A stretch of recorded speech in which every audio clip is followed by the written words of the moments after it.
Hey, welcome to Stories That Pop. My name is Ryan Rosser and I'm a Kansas City-based storyteller.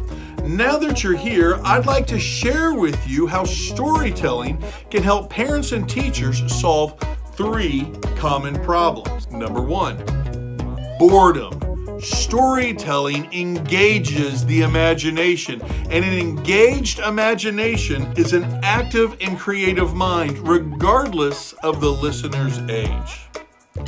Number 2, attention span. Huh? What's that? Squirrel. What?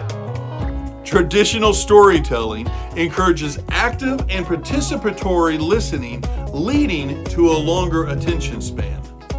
And finally, number 3, a self-centered perspective.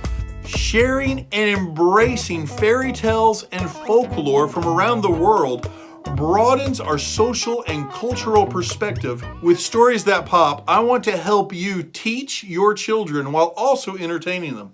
That's the beauty of storytelling. So here's how you can help me help you. Number 1, subscribe to my channel on YouTube. That goes a long way.